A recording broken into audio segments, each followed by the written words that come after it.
ഇപ്പോൾ ഇന്ത്യയിൽ നിന്ന് ദുബായിലേക്ക് നോക്കുമ്പോൾ അധികം ആളുകളും അവിടെ ഇൻവെസ്റ്റ് ചെയ്യുന്ന താമസിക്കുക എന്നുള്ളത് വളരെ കുറച്ച് ആളുകളുള്ളൂ എനിക്ക് തോന്നുന്നു. കൂടുതൽ ആളുകളും അവിടെ ഒരു ഇൻകം ജനറേറ്റ് ചെയ്യാവുന്ന ഒരു ഇൻവെസ്റ്റ്മെൻറ്റ് എന്നുള്ള നിലക്ക് അല്ലെങ്കിൽ ബിസിനസ്സിലെ ഒരു പ്രോഫിറ്റ് നല്ലൊരു തരത്തിൽ ഇൻവെസ്റ്റ് ചെയ്യുക, അതിൽ നിന്ന് ഒരു സെക്കൻഡ് ഇൻകം ജനറേറ്റ് ചെയ്യുക, ഇങ്ങനെയൊക്കെയാണ് ഇൻവെസ്റ്റ് ചെയ്യുന്നത്. അപ്പോൾ അങ്ങനെ വരുന്ന ആളുകളെ സംബന്ധിച്ചിടത്തോളം അവരെ എങ്ങനെയാണ് പനോരമ ലക്ഷറി പ്രോപ്പർട്ടീസിനെ ഹെൽപ്പ് ചെയ്യാൻ പറ്റുക? ഓക്കെ, തീർച്ചയായിട്ടും നമുക്ക് പനോരമ ലക്ഷറി പ്രോപ്പർട്ടീസ് ഇന്ത്യയിൽ നിന്ന് വരുന്ന മാത്രമല്ല പല രാജ്യങ്ങളിൽ നിന്ന് വരുന്നവരെ ഇതുപോലെ ഒരു ഇൻവെസ്റ്റ്മെൻ്റ് ആയിക്കോട്ടെ, അവർക്ക് ഇപ്പോൾ ഒരു സെക്കൻഡ് ഹോം എന്നുള്ള നിലയ്ക്ക് ആയിക്കോട്ടെ, അല്ലെങ്കിൽ ഒരു മറ്റുള്ള രീതിയിലുള്ള ഒരു ഇൻവെസ്റ്റ്മെൻ്റ് ആയിക്കോട്ടെ. ഇപ്പോൾ നമ്മൾ സാധാരണഗതിയിൽ ഈ ദുബായ് റിയൽ എസ്റ്റേറ്റ് എന്ന് പറയുമ്പോൾ എല്ലാവരും ചിന്തയിൽ വരുന്നത് ഒന്നുകിൽ ഒരു അപ്പാർട്ട്മെൻറ്റ് മേടിക്കുക, അല്ലെങ്കിൽ ഒരു വില്ല മേടിക്കുക, അതിൽ സെക്കൻഡറി ആവാം. പ്രത്യേകിച്ച് സെക്കൻഡറി നോക്കുന്ന എപ്പോഴും ഉടനെ താമസിക്കാൻ വേണ്ടിയിട്ട്, അല്ലെങ്കിൽ അവിടെ നിൽക്കുന്ന ആളുകൾ റെൻ്റൽ ആയിട്ടുള്ള ആൾക്കാർ അത് ഓൺ ചെയ്യുക എന്നുള്ളൊരു ഭാഗമായിട്ട് ഇങ്ങനെയൊക്കെയാണ് പെട്ടെന്ന് സെക്കൻഡറിയിലേക്ക് പോവുക. പക്ഷേ ഒരു ഇൻവെസ്റ്റ്മെൻറ്റ് എന്നുള്ള നിലയ്ക്ക് ഇൻവെസ്റ്റ്മെൻറ്റ് ആകുമ്പോൾ അവിടെ വലിയ ഓപ്പർച്യൂണിറ്റിയാണ്. കാരണം പനോരമ ലക്ഷറി പ്രോപ്പർട്ടീസ് ചെയ്യുന്നത് നമുക്ക് ഈ റെസിഡൻഷ്യൽ പർപ്പസ് അല്ലാത്ത ഒരുപാട് പ്രൊജക്റ്റുകൾ അവിടെയുണ്ട്.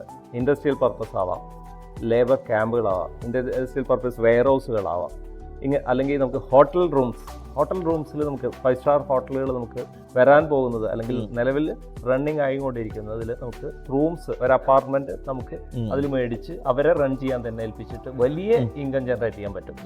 ഇപ്പോൾ നമുക്ക് നേരത്തെ അറിയാൻ പറ്റും റിയൽ എസ്റ്റേറ്റിൽ ലോകത്തിൻ്റെ പല ഭാഗത്തും, അത് ഇന്ത്യയിൽ നിന്നാണെങ്കിലും അല്ലെങ്കിൽ അതിസമ്പന്നരായിട്ടുള്ള പല രാജ്യത്തും നേരത്തെ പോയിരുന്ന പല രാജ്യങ്ങളും നമുക്കറിയാം. സിംഗപ്പൂർ ആയിക്കോട്ടെ അല്ലെങ്കിൽ മറ്റുള്ള രാജ്യങ്ങളായിക്കോട്ടെ, ഇവിടേക്കുള്ള ടാക്സ് 60% ടാക്സ് വന്നിട്ടുള്ളതാണ് സിംഗപ്പൂരിൽ. റിയൽ എസ്റ്റേറ്റ് അവിടെ ആളുകൾ ഒരു പ്രോപ്പർട്ടി മേടിക്കണമെങ്കിൽ, ഇപ്പോൾ ഉദാഹരണത്തിന് ദുബൈയിൽ നമ്മൾ 1 മില്യൺ മേടിക്കുമ്പോൾ നമുക്ക് 1 മില്യണിൽ ജസ്റ്റ് സർവീസ് ചാർജ് 4% മാത്രം വരുമ്പോൾ അതേ ഒരു അപ്പാർട്ട്മെൻറ്റ് അല്ലെങ്കിൽ അതേ വാല്യൂ ഉള്ള ഒരു അപ്പാർട്ട്മെൻറ്റ് സിംഗപ്പൂരിൽ മേടിക്കുമ്പോൾ നമ്മൾ 60% നമ്മൾ ഗവൺമെൻറ്റിൽ കെട്ടും.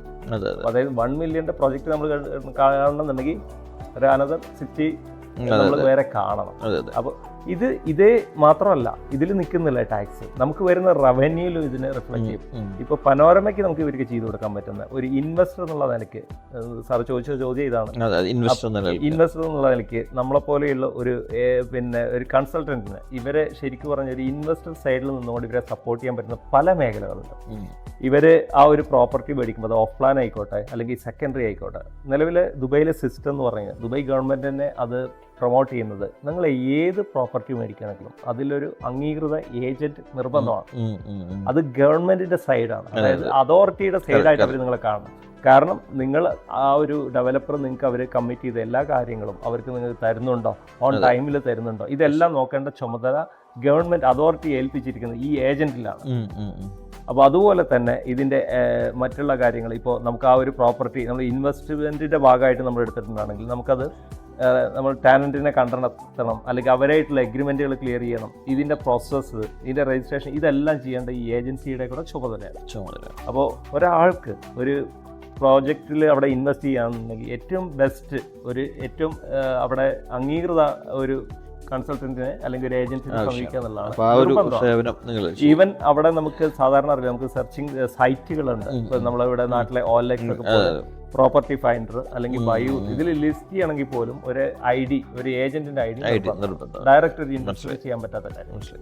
ഇപ്പോൾ സാധാരണ ഇപ്പോൾ നമ്മളവിടെ കാണുന്ന പ്രോപ്പർട്ടീസൊക്കെ പല ബ്രോക്കേഴ്സും ഹാൻഡിൽ ചെയ്യുന്നുണ്ട്. യെസ്. അപ്പോൾ ഇപ്പോൾ ഒരു പ്രോപ്പർട്ടിയെ അതിൽ നിന്ന് എങ്ങനെ വ്യത്യസ്തമായിട്ടാണ് പനോരമ ലക്ഷറി പ്രോപ്പർട്ടീസ് കൊടുക്കുന്നത്? ഉദാഹരണമായിട്ട് അതേ പ്രൈസ് തന്നെ ആയിരിക്കുമോ, അതല്ല അതിൽ നിന്ന് വ്യത്യസ്ത പ്രൈസ് ആയിരിക്കുമോ, അതല്ലെങ്കിൽ അതിൻ്റെ ക്വാളിറ്റി എന്താണ് ശരിക്കും അതിൽ സാധാരണഗതിയിൽ സ്പെഷ്യാലിറ്റി എന്താണ്? സാധാരണഗതിയിൽ ഒരു ഡെവലപ്പർ ഒരു പുതിയ പ്രോജക്റ്റ് അനൗൺസ് ചെയ്യുമ്പോൾ ലോഞ്ചിങ് ടൈമിൽ വരുന്ന ഒരു പ്രൈസ് ഉണ്ട്. ഇത് ഒരു 15 days 20 days ഇതിൻ്റെ ഏകദേശം 10% കൂടും. സ്വാഭാവികമാണ്. കാരണം ഏത് പ്രൊജക്റ്റും ലോഞ്ച് ചെയ്യുന്ന സമയത്താണ് ഒരു പ്രൈസ്, ഏറ്റവും ഓഫർ പ്രൈസ് കൊടുക്കുക.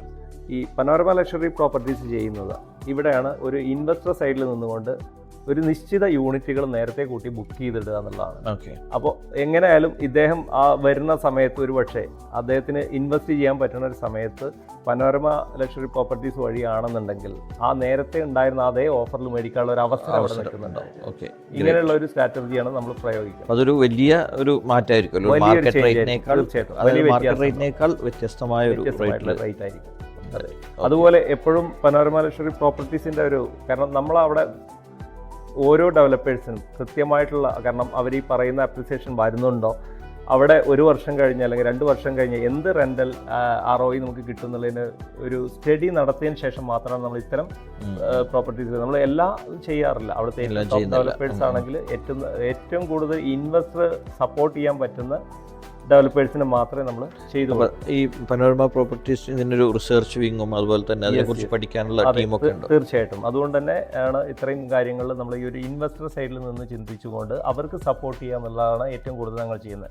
അല്ലാതെ ഒരു പ്രൊജക്റ്റ് മാത്രം കാണിച്ച് ഇത് തന്നെ മേടിക്കണം എന്നല്ല. ഇതിൽ ഏറ്റവും ബെറ്ററായിട്ട് ഞങ്ങൾ ചെയ്യാറുള്ള ഒരു ഇൻവെസ്റ്റർ വരുമ്പോൾ അദ്ദേഹത്തിനെ നമ്മൾ ഇവിടെയുള്ള അവസരങ്ങളെ കുറിച്ചിട്ട് എഡ്യൂക്കേറ്റ് ചെയ്യണം സാധാരണ ചെയ്യാൻ. അല്ലാണ്ട് ഒരിക്കലും നിങ്ങൾ ഇന്ന പ്രൊജക്റ്റ് ഇതാ ഇങ്ങനെ ലാഭമുണ്ട് അങ്ങനെ ലാഭമുണ്ട് എന്ന് പറയുന്നതിന് പകരം നമ്മൾ കൃത്യമായിട്ട് അവിടെയുള്ള അവസ്ഥകൾ മനസ്സിലാക്കി കൊടുത്തുകൊണ്ട് അത് കൃത്യമായിട്ട് അവർക്ക് ഇതെല്ലാം മനസ്സിലാക്കി കൊടുത്ത് അവർക്ക് ഒരു ഓപ്ഷൻ കൊടുക്കുന്നതാണ്. ലോങ് ടൈമിൽ അതാണ് ശരിക്കും ഏറ്റവും ബെസ്റ്റ്, അതാണ് ഗുണപരമായിരുന്നു. അതെ. Okay, great.